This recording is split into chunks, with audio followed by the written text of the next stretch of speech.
día de hoy vamos a hablar en Segunda de Tesalonicenses, y abren sus Biblias conmigo ahí, Segunda de Tesalonicenses capítulo 1, y vamos a estar hablando de los primeros 4 versículos, y en realidad es el contexto de lo que vamos a leer, porque vamos a, en realidad a utilizar 1 o 2 versículos a lo mucho, del título de hoy que se llama algo de qué halagar. Cuando halagamos a las personas, generalmente estamos reconociendo cosas buenas. Y Pablo en este texto que vamos a leer está reconociendo cosas buenas de la iglesia en Tesalónica. Y hoy vamos a agarrar esas mismas enseñanzas, esas mismas cosas que Pablo les está diciendo para no solamente compararnos, para ver cómo somos, cómo estamos como iglesia, sino también para que podamos nosotros seguir siendo ejemplo o ser ejemplo a otras congregaciones que nos rodean y a otras personas que nos rodean.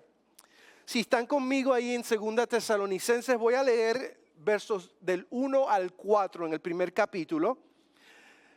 Y me pueden seguir ahí mientras lo leo. Dice así, también lo tenemos en la pantalla. Dice, Pablo, Silvano y Timoteo, a la iglesia de los tesalonicenses, unida a Dios nuestro Padre y al Señor Jesucristo.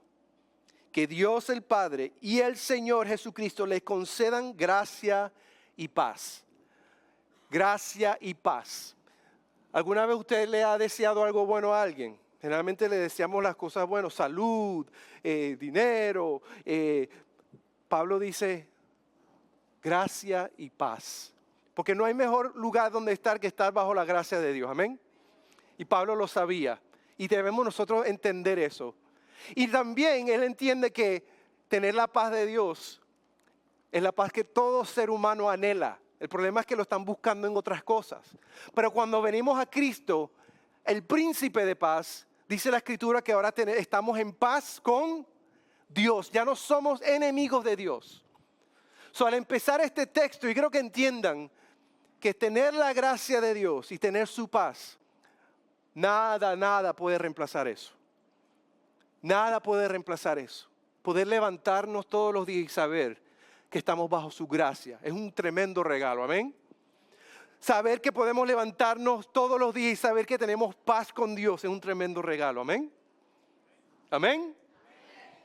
Entendiendo eso, fíjense lo que Pablo les dice. Acción de gracias y oración. Hermanos, siempre debemos dar gracias a Dios por ustedes, como es justo porque, y aquí vienen las cosas que vamos a hablar, porque su fe acrecienta cada vez más. Y en cada uno de ustedes sigue abundando el amor hacia otros. Así que nos sentimos orgullosos de ustedes ante las iglesias de Dios por la perseverancia y la fe que muestran al soportar toda clase de persecuciones y sufrimientos. A veces pensamos gracia y paz, todo va a estar bien, pero no, al contrario. Y Pablo les reconoce varias cosas, y una de esas que les reconoce es que cómo ellos están siendo firmes a pesar de las injusticias, las persecuciones, porque sabes que cuando tenemos gracia y tenemos paz con Dios, no significa que todo va a estar bien. Pueden haber muchas dificultades, es más, van a venir, esperemos dificultades. Pero debemos perseverar, porque sabemos en quiénes manos estamos, amén. Estamos en las manos de Dios. El mensaje aquí, obviamente, él está elogiando a esta iglesia. All right? Y le está diciendo gracias por su crecimiento espiritual, por el amor que ustedes están demostrando a las personas y porque perseveran frente a la persecución. Estas son cualidades dignas de halagar. Pablo está resaltándolo y hoy día al leerlo como iglesia debemos también reconocerlo y decir esas son cosas que también debemos tener nosotros. Debemos anhelar tener como iglesia. Son cualidades por las que toda iglesia y todo creyente debe esforzarse. Ahora, es interesante porque si usted leyó los primeros 3 nombres, tenemos a Pablo, a Silvano y a ¿Y a quién? Timoteo. ¿Y ustedes se acuerdan quién era Timoteo? Cuando él empezó, discípulo de Pablo. Y Pablo le dice a Timoteo: lo que has oído de mí ante muchos testigos, eso te encargo a hombres fieles que sean idóneos para enseñar también. Si vemos hacia atrás, eso fue lo que Pablo le dijo a Timoteo cuando Pablo era un bebé, cuando Pablo estaba empezando a caminar. Pero ahora, si echamos un poco de tiempo para adelante, ahora estamos viendo que Pablo, Silvano y Timoteo han sido ejemplo a una iglesia entera. Pablo ha crecido y ha seguido los pasos de Pablo, y Timoteo ha crecido y ha seguido los pasos de Pablo para que él esté aquí incluido en el agradecimiento por lo que Dios ha hecho en la iglesia de Tesalónica. Y ese es el proceso en que todos debemos tener. Todos empezamos siendo bebés espirituales en un momento. Pero la idea nuestra, la idea de Dios no es quedarnos ahí, sino que crezcamos a la madurez espiritual. Y ese debe ser el anhelo de cada uno de nosotros en este día. Continuar creciendo. ¿Por qué? Porque no nos vamos a quedar siendo bebés espirituales, sino que Dios quiere que crezcamos, maduremos para ser semejantes a Jesucristo, quien es nuestra meta. Ese es el efecto dominó, yo lo llamo, que ocurre. Tú empezaste aquí, pero has crecido y ahora tú estás guiando a otros. Ahora Timoteo tiene a sus Timoteos. Timoteo se convierte en un Pablo y nosotros debemos tener esa misma idea. Para entrar en este tema, obviamente vamos a empezar del principio. Y tenemos que recordar que para halagar, como dice Pablo, a una iglesia, tenemos que entender que una iglesia debe crecer espiritualmente. Una iglesia debe crecer espiritualmente y eso es lo primero que él dice en el texto. Él dice: su fe se acrecienta cada vez. Hermano, te pregunto, ¿tu fe crece cada vez más? Si tienes dudas, vamos hoy a resolver eso. Porque como hijos de Dios, nuestra fe la única cosa que debe hacer para que demostrar que está viva, que es real, es crecer. Es crecer. Nuestra fe debe aumentar. ¿Qué es acrecienta? Pues crecer es aumentar, es agrandar, es mejorar, es ampliar. Nuestra fe debe aumentar. Y es importante que nosotros tomamos eso en cuenta. Ahora, lo difícil de que la fe aumente es que es difícil de cuantificar. Yo no puedo decir, bueno, hoy tengo 35% más de fe. No podemos. Obviamente la fe, algo que ocurre en nosotros por medio de la palabra y el oído de la palabra de Dios, aumenta nuestra mente, nuestro proceso de analizar, de cuestionar y de pensar, de razonar, pero debe ocurrir algo para que esa fe en verdad dé fruto. Porque si yo tengo mucha información y poca ejecución, yo soy lo que la palabra de Dios define como un necio. Pero cuando aplicamos, cuando dejamos que la palabra tome forma y moldee nuestro caminar, nuestras acciones, la Biblia llama eso sabiduría. Cuando aplicamos lo que sabemos que es correcto. Es difícil cuantificar lo que es el crecimiento. Obviamente podemos ver en primer lugar que el crecimiento es más que números. No es cuestión de cuánta gente tengamos aquí, no es cuestión de cuántos hijos tiene. Yo tengo mejores hijos porque tengo 20 hijos. No. Sabemos que esos números no funcionan, ¿verdad? Cuando hablamos de cantidad, ¿right? El crecimiento no se trata de aumentar en número o tamaño necesariamente. Yo conozco de muchas malas doctrinas que tienen mucha gente. Mucha gente que tiene comezón de oír y quiere ir a donde le dicen lo que tienen que escuchar. ¿Ustedes conocen de esas? Es más, la iglesia más grande de Estados Unidos está llena de personas que no necesariamente significa que prediquen la palabra o que estén creciendo espiritualmente. Tenemos que tener cuidado y no dejarnos engañar porque el éxito espiritual sea los números, porque no lo son. Así como la naturaleza, si tú te imaginas un árbol que tiene muchas hojas, si sus raíces no están profundas, ese árbol va a morir.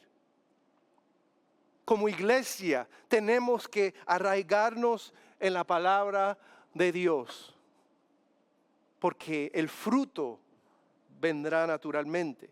Ahora, el crecimiento también es más que información. Nosotros sabemos eso. Ya les mencioné. La Biblia nos llama necios cuando sabemos lo que tenemos que hacer y no lo hacemos. Pero nos llama sabios cuando hacemos lo que sabemos que tenemos que hacer. Y al fin y al cabo, esa es la decisión de todos nosotros cada día. Dejar de confiar en nuestras propias respuestas y empezar a confiar en lo que Dios dice. Esa es la batalla de todos los días. Pero Dios dice que juntamente con la tentación Él nos da la salida, Él nos ayuda, nos permite poder tomar la decisión que tenemos que tomar, la correcta, y ser sabios en nuestro mover. Es importante, no estoy diciendo aquí obviamente que no sea importante estudiar la palabra. A mí no estoy diciendo eso. Estoy diciendo es que es más que simplemente absorber conocimiento. Tenemos que ponerlo en práctica. ¿Ok? Eso es sabiduría. El verdadero crecimiento se mide. ¿Cómo se mide? Pues se mide por la obediencia a la palabra de Dios. Santiago 1:22 dice bien claro: sed hacedores de la palabra y no tan solamente oidores, engañándoos a vosotros mismos. A mí no hay nada más triste que uno engañarse a uno mismo. Usted sabe, yo creo que no hay nada más triste que uno mismo meta la pata sabiendo o sin saber que metió la pata. Pero cuando tú sabes que estás metiendo la pata, eso es triste. Cuando tú sabes que por aquí no es, igual te metes por aquí, eso es triste. Dios nos manda a que podamos confiar en Él y desconfiar un poco más en nosotros mismos. ¿Por qué? Porque muchas veces creemos demasiado lo que pensamos y es ahí el error nuestro. Tenemos que actuar y creer lo que Dios ya ha dicho. Porque si nos dejamos llevar por emociones, hermanos, usted y yo sabemos porque hemos estado en momentos donde reconocemos, metí la pata. Porque creí que tenía la mejor opción y no era así. Pero ¿cuáles son algunas iglesias en las cuales que está creciendo? Sabemos que es difícil medir por números, sabemos que es difícil nada más adquiriendo información. Pues hay señales, hay maneras de saberla, a ver si una iglesia está sana. ¿Y sabes cuál es? Siempre van a haber bebés espirituales. Cuando hay bebés espirituales, ahí vemos una iglesia que está creciendo. Una iglesia que es sana, que está buscando ¿qué? Multiplicarse. Si usted va a una iglesia y no ve gente nueva, preocúpese. Bueno, usted sería el nuevo, ¿no? Pero tenemos que tener bebés espirituales en nuestro alrededor. Porque la reproducción significa salud. La reproducción significa vida. Ustedes conocen biología cuando le explican, ¿no? Las células, cómo funcionan. Una célula se divide y se reproduce. Y esas dos se reproducen. Y una clase gratis de biología por ustedes. Y sigue reproduciéndose hasta que un bebé se forma. Eso es vida. Nosotros tenemos que entender que como iglesia queremos tener bebés espirituales. Ahora, no queremos tener viejos espirituales como bebés. Queremos tener bebés espirituales, personas que lleguen a los pies de Cristo y puedan crecer y madurar, como Timoteo llegó ante Pablo y Pablo lo instruyó para ser un ejemplo. ¿Qué pasos ocurren en una iglesia que crece? ¿Cómo personas llegan a ser bebés espirituales? Pues la Biblia nos dice que la persona que llega a ser bebé espiritual es una persona que reconoce que necesita a Jesucristo como su Salvador personal. Reconoce que sin Cristo, él sabe que sin Cristo está rumbo al infierno. Y la Biblia nos dice bien claro en la palabra de Dios que porque de tal manera Dios amó al mundo que envió a su Hijo Jesucristo para que todo aquel que en Él cree no se pierda, mas tenga vida eterna. Él nos da la solución para poder nacer de nuevo. Y el creer, el poner nuestra confianza en Jesucristo, de que Él es suficiente, es decidir que si yo voy en este rumbo con mi vida, debo dar la vuelta y ir en pos de Cristo. Y lo interesante y lo bueno de Cristo es que Él está ahí esperando por todos para que todos se arrepientan. Y no es que Jesús está aquí atrás viéndote de lejos, Jesús está aquí. Y a medida que tú decides volver tu espalda y mirarlo a Él, Él está aquí esperándote. Porque ahora vivo yo. Ahora Cristo vive en mí. Ya no vivo yo más. Cristo vive en mí. Y puedo andar con Él, caminar con Él. Eso debe ocurrir en las iglesias. Eso debe existir. Personas viniendo a los pies de Cristo. En nuestros hogares, nuestros vecinos. Una iglesia sana, una iglesia que crece, es una iglesia que tiene bebés espirituales. Es una iglesia donde se escucha la verdad del Evangelio. Ahora, en un mundo de información inmediata, porque a mí saca el teléfono y sabes lo que está pasando en el otro lado del mundo, tenemos que recordar que el crecimiento espiritual requiere constancia. Antes en las películas, ¿se acuerdan cuando hablaban de que en el futuro, como el Matrix, tú vas a poder comerte una pastilla, ya sé química, ya sé biología? Eso no va a suceder.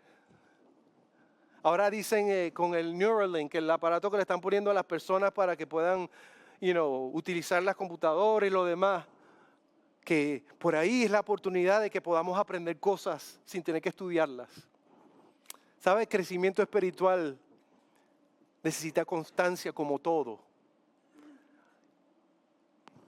Y tenemos que dedicarle tiempo. Le pregunto a los que estamos aquí, ¿qué pasos estás dispuesto a tú tomar para crecer espiritualmente? Para continuar creciendo espiritualmente. ¿Sabe? No es cuestión de nada más venir el domingo. El domingo es importante, estamos en familia, adoramos a Dios, crecemos. Pero también tenemos otras cosas que nos continúan ayudando a crecer. Principalmente, tú y yo a solas debemos pasar tiempo con Dios. Debemos leer nuestra Biblia. Es importante. ¿Ustedes tienen Biblia? Tenemos que leerla, ¿verdad?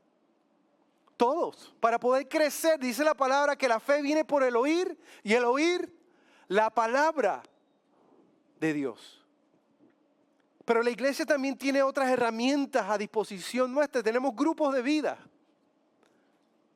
Grupos que después del servicio nos reunimos para estudiar la palabra de Dios de manera temática, de manera exegética, para estudiar, meternos, alimentarnos. Porque no podemos vivir con nada más el domingo.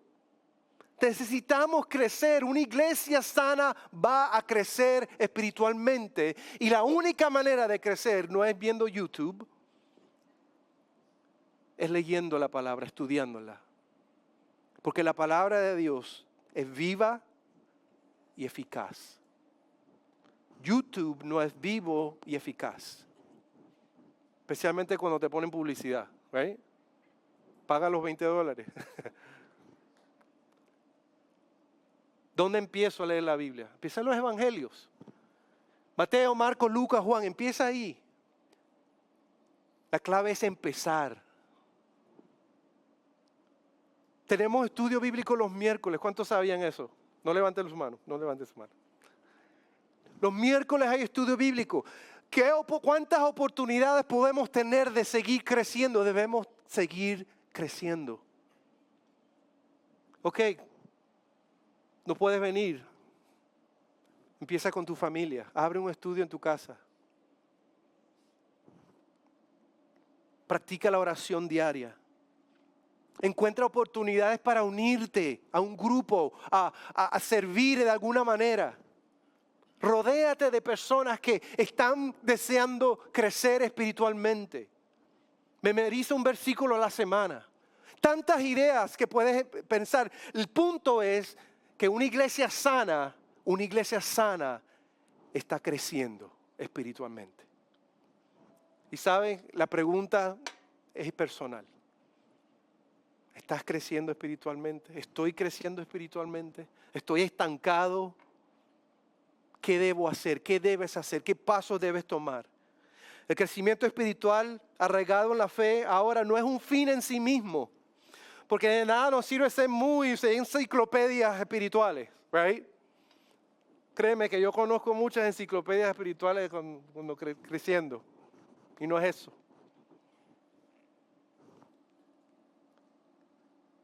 El crecimiento espiritual se manifiesta y se fortalece a través del amor que mostramos a los demás. Por eso podemos halagar una iglesia no solamente porque crece espiritualmente y está anhelando crecer, sino que también lo halagamos, reconocemos cuando una iglesia aumenta su amor por los demás. Cuando una iglesia ama a las personas. Y eso empieza por cada uno de nosotros. Los mandamientos de Dios son bien claros. ¿Qué dice? Amarás al Señor tu Dios con toda tu corazón, con toda tu alma, con todas tus fuerzas. Y dice, y amarás a tu prójimo como a ti mismo. Pero a veces se nos olvida ese pedacito. Nos gusta amar a Dios. Tanto, ¿verdad? Nos gusta amar a Dios y a veces se nos olvida amar al prójimo. ¿Sabe que eso no funciona así? Eso es evidencia de que estamos mal. Eso es evidencia de que estamos en el mal camino. Él dice en el versículo 3, abundando el amor hacia los otros. Y otros, no está diciendo otros, los que te caen bien, ámalos más. No. Otros. Tu prójimo, tu próximo, es con las personas que tú tengas contacto, ámalos como te amas a ti mismo. ¿Qué harías tú por ellos que quisiera que te hicieran a ti? Right?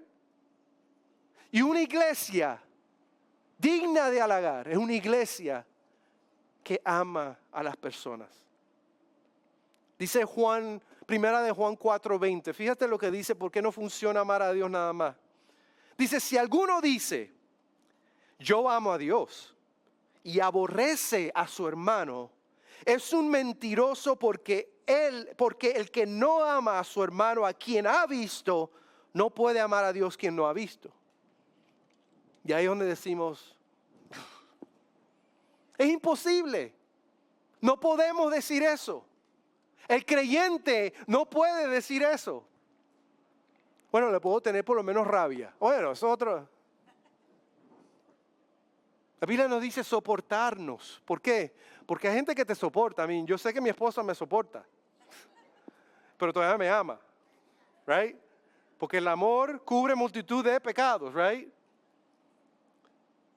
El deber de amar es esencial en la iglesia. Y el aumentar el amor por otros, es señal de una iglesia sana. ¿Van a haber conflictos? Por supuesto, porque somos humanos. Sin embargo, el amor, ¿qué hace? Nos permite seguir adelante, seguir trabajando juntos, seguir enfocados en una misión. Tenemos que. Una iglesia que aumenta su amor por otros, pues es una iglesia que evidencia el crecimiento espiritual. ¿Tú quieres saber si estamos creciendo? Experimenta el amor que tú tengas con las personas. Demuéstrale amor a las personas. Porque esa es una iglesia que está entendiendo que esa es nuestra prioridad. Esa es la evidencia del crecimiento, de que estamos dispuestos. Una de las cosas que yo hablo con mis hijos, ahora que están en el high school, ya ellos lo han aprendido, lo han puesto a práctica, pero cuando estaban en middle school, más chiquitos, siempre nos sentamos a cenar. Eso no hay de otra en nuestra casa. Y cuando, obviamente, cero teléfono. Y cuando nos sentamos a cenar, empezamos a hablar y no hacemos preguntas, tratamos de no hacer preguntas que en inglés se llaman closed-ended, que son cerradas. Es decir, yo no te voy a decir, ¿cómo te fue hoy? Bien, ya terminó. No, las preguntas van a ser más preguntas de que tengas que darme una respuesta más larga. ¿Qué pasó interesante en la escuela hoy? Y obviamente mi hija es la primera. ¡Ay! Échame todos los cuentos. Pero eso es algo que siempre hemos hecho y gracias a Dios ahora están en la edad que no tenemos que ni preguntar, que ellos arrancan. Pero ahí es donde hemos podido enseñar a nuestros hijos, en medio de la cultura, de la locura de este mundo, que si la niña que está llorando, que tuvo un problema, tiene problemas de ira, o el varoncito que tiene problemas de ira, ellos ya ahora saben, porque antes se lo preguntábamos, ellos nos dicen, sí, pero es que no tiene papá. Es que la mamá nunca va a los juegos de él. Y empiezan a analizar el porqué de muchas personas, muchos niños reaccionan, son malos, son bullies, lo que sea. Porque ahora están aprendiendo a entender de dónde vienen para poder tenerles más paciencia. Y decir, ¿sabes qué? Yo sé que él está luchando. Hace una semana ya tuvimos un amiguito de Alexander, pobre, JJ, que se ha estado escapando de la casa, que no puede porque la mamá y la madrastra, ya es otra historia. Y la madrastra es muy abusiva y se cansó. Y está en high school. Y sí se movió, porque sí es activator. Y le consiguió un programa para que él pueda vivir en el programa, terminar high school y esperamos nosotros poder irse al ejército, que es la única escapatoria que él tiene para dejar la pobreza. Y gracias a Dios se dio la oportunidad y pudimos tenerlo en la casa varios días hasta que resolvimos. Y vi mis hijos cómo amaron a ese muchacho, cómo lo aman, sin tener que decirle nada.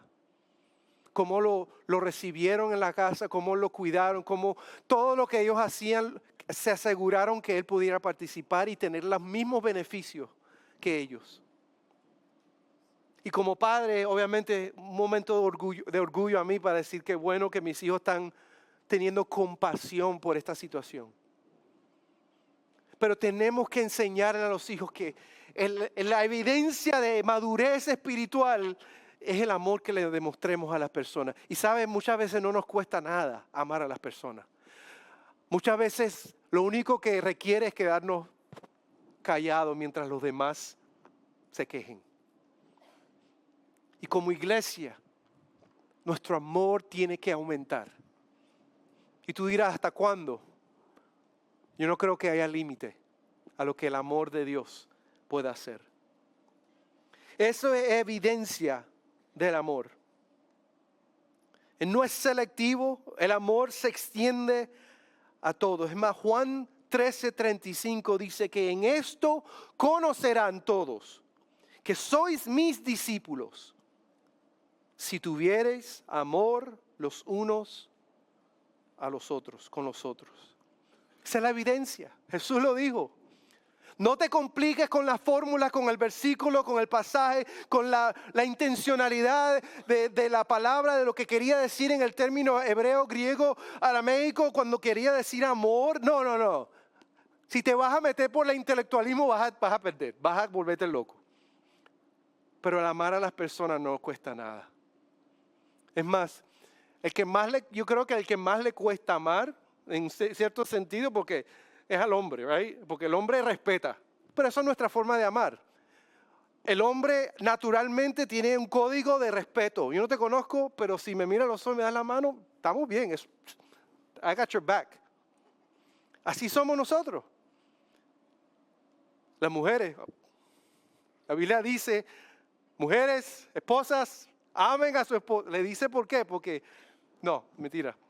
Las mujeres, naturalmente sabemos que las mujeres, cuando viene ese niño a la casa, las mujeres naturalmente saben cómo amar a esa criatura. Mira, ¿ves? Buen ejemplo ahí. Pero ese es el deber de todo y a veces es difícil amar.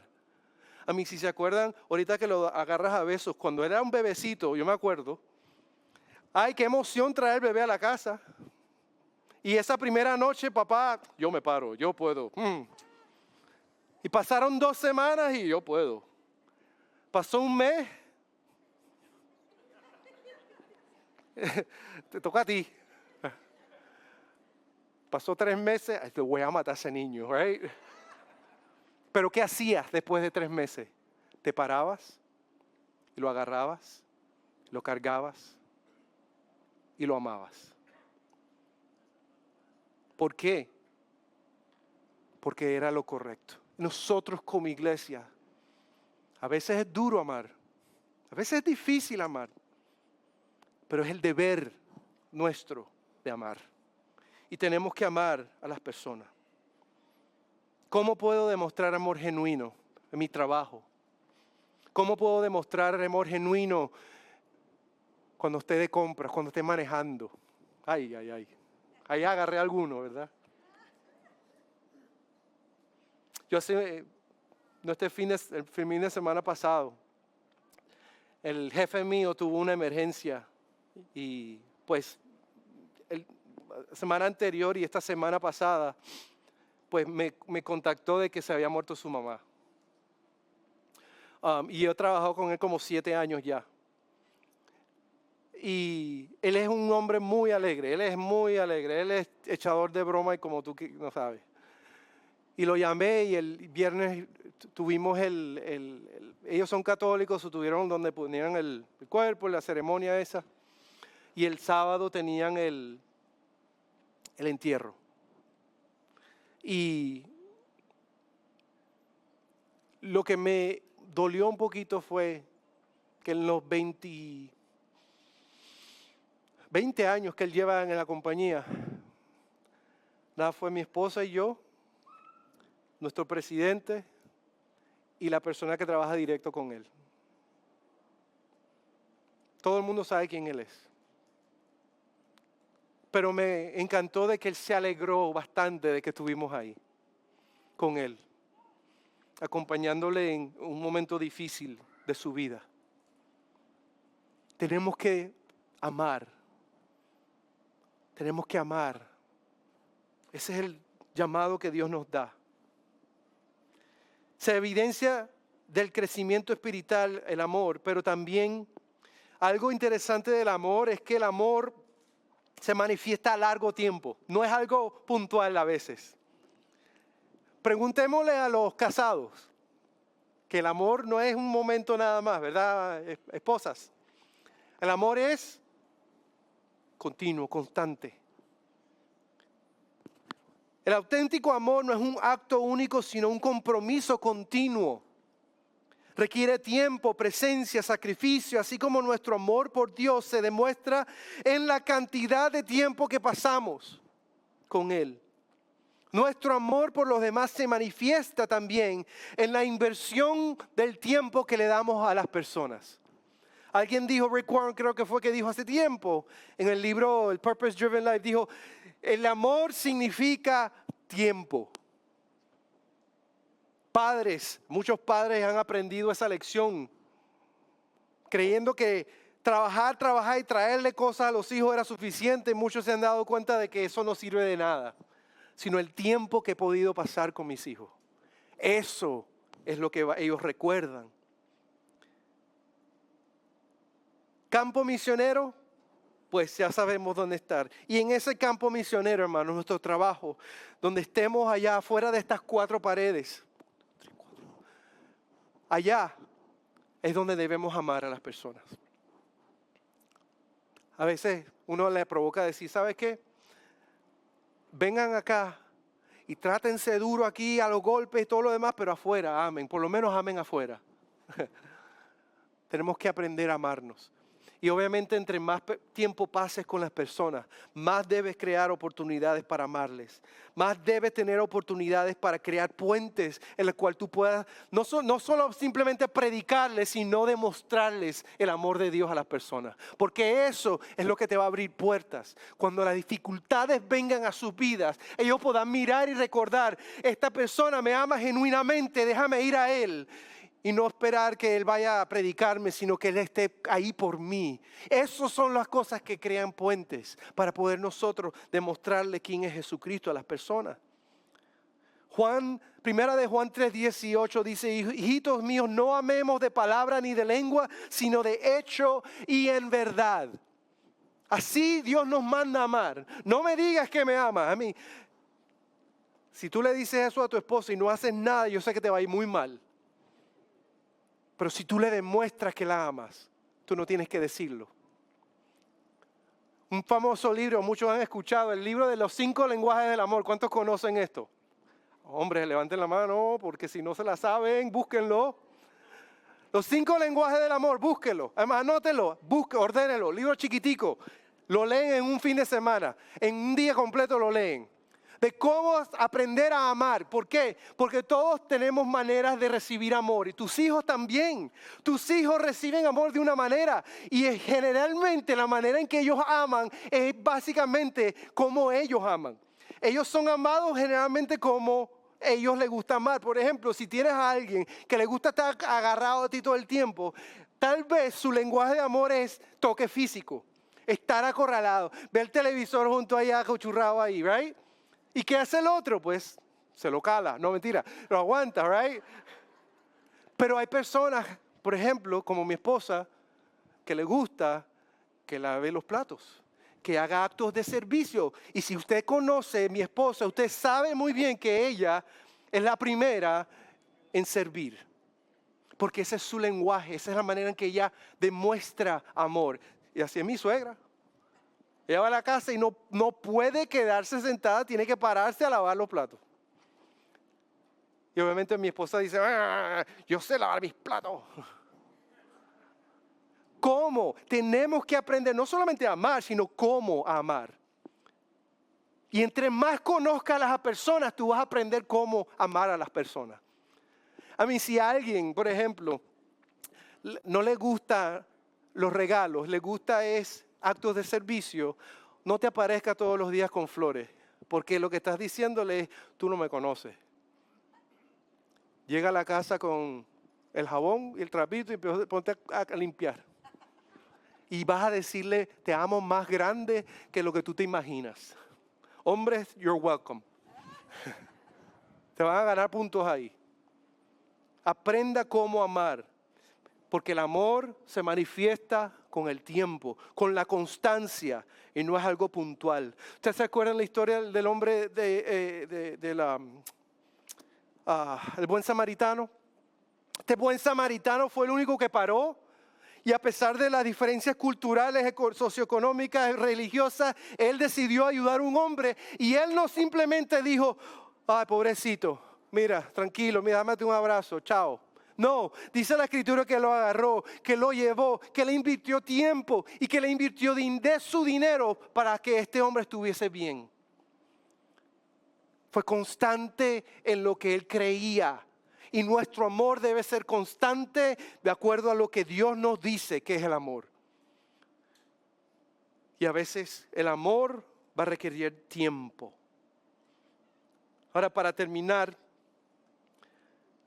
el amor es abundante, es perseverante, es prueba viviente de una fe genuina y nos sostiene en medio de las pruebas. Así que podemos halagar que una iglesia crece espiritualmente, una iglesia aumenta su amor por otro, pero como vemos en el texto también, halagar una iglesia que persevera durante persecuciones o tribulaciones. La realidad es que aunque una iglesia crezca espiritualmente y en amor, va a enfrentar desafíos. Ustedes saben muy bien lo que dice la Escritura. En los últimos tiempos las cosas se pondrán malas y se están poniendo peores. El ataque hacia el cristianismo en algunas partes del mundo es muy evidente. Hay lugares en este momento que si tú eres cristiano, tienes una Biblia, te van a matar. Eso es evidente. ¿Quién quiere ser eso? Nadie. Pero Dios nos llama a que si seguimos a Él vamos a sufrir. Él nos dice, nuestro deber es soportar como cristianos las injusticias. Y yo no estoy hablando de injusticias como he escuchado a veces. No, en la escuela yo me paré frente a los niños a predicarles y me regañaron. Eso es persecución. No. Tampoco te glorifiques ahí un poquito. Porque hay tiempos, obviamente, hay leyes y cosas que tienes que respetar. ¿Sabes algo que no hay ley en contra de esto? ¿Sabes qué cosa en la cual no hay absolutamente cero ley? No hay ley y tú puedes hacerlo cuando te dé la gana. ¿Sabes qué es? amar a las personas. Tú puedes amar a las personas, no hay ley en contra de eso.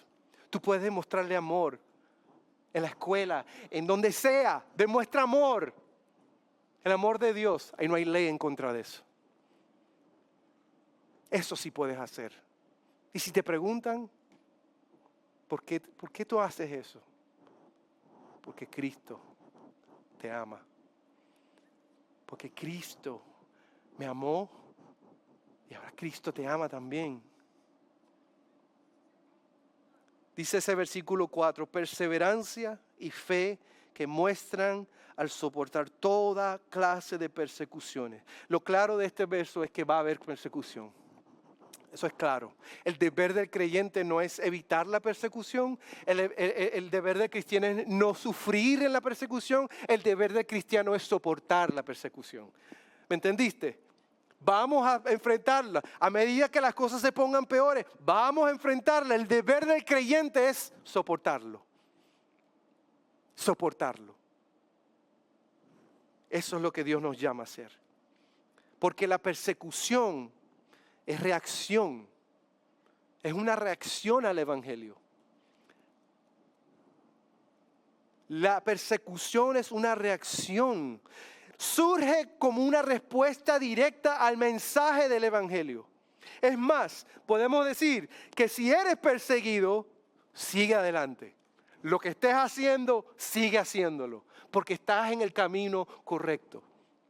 Porque el enemigo prefiere que te quedes callado, calladito, sentadito, y nos vemos el próximo domingo.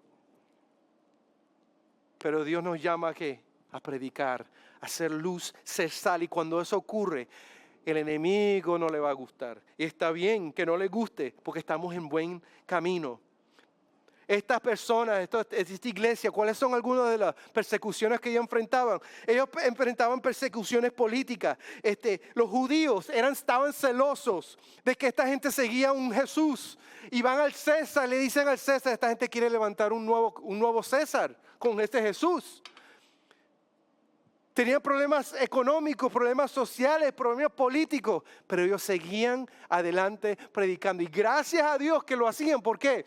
Porque el evangelio al extenderse, pues hoy día ha llegado a nuestros oídos.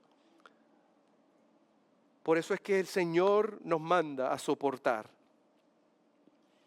Tenemos que entender que no es un signo de fracaso, sino un signo de fidelidad cuando somos perseguidos. ¿Qué debemos hacer nosotros como iglesia? Debemos orar por los perseguidos. ¿Cómo oramos? No vamos a orar que Dios quite la persecución. No, vamos a orar por aquellos que están siendo perseguidos para que el Señor les dé la fuerza a seguir predicando la palabra. Eso es como debemos orar.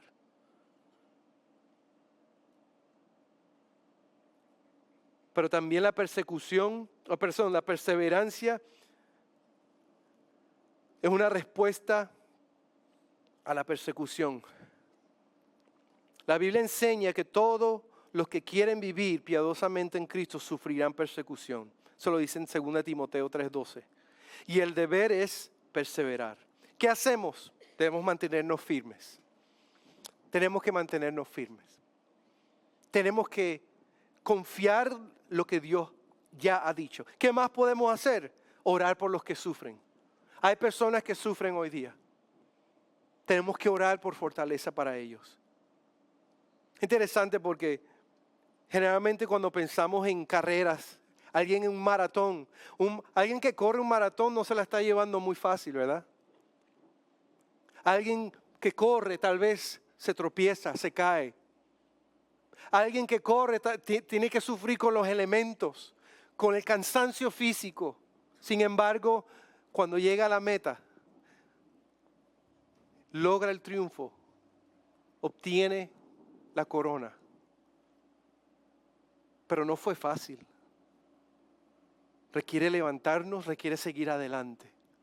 Y podemos estar doloridos, nuestro cuerpo físico puede estar ya en sus últimas, pero con tal que sigamos hacia adelante, obtendremos la corona que Dios tiene para nosotros. En este día, tenemos que recordar pues que en la palabra como en esta iglesia tenemos ejemplos el cual imitar. Como la iglesia como Timoteo imitó a Pablo y creció, y como estos líderes fueron un ejemplo para la iglesia, para que la iglesia creciera. Hoy día nosotros estamos aquí creciendo también para que otros puedan venir a Él. Y esto no es nada más cuestión de iglesia Ironman en español, esto es una respuesta individual. ¿Estoy creciendo o estoy cómodo? ¿Estoy amando?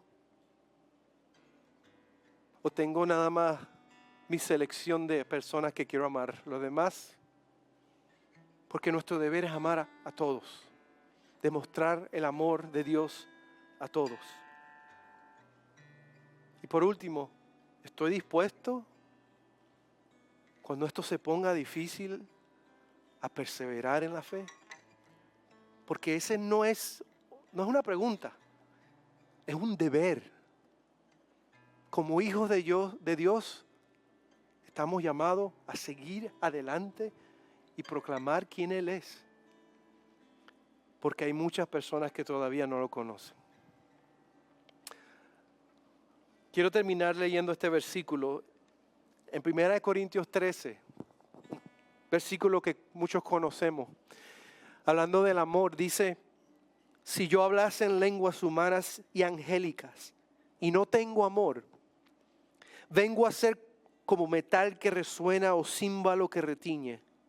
Y si tuviese profecía y entendiese todos los misterios y toda ciencia, y si tuviese toda fe, de tal que trasladase los montes, y no tengo amor, nada soy. Y si repartiese todos mis bienes para dar de comer a los pobres, y si entregase mi cuerpo para ser quemado, y no tengo amor, de nada me sirve. Yo creo que es claro en este día cuál es nuestra meta como iglesia. Una iglesia sana ama. Crece espiritualmente, crece en número, pero ama. Ahí donde estás, cierra tus ojos.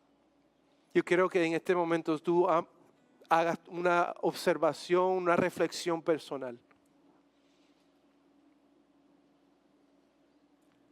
Y simplemente le pides al Señor: Señor, ¿cómo puedo amar más?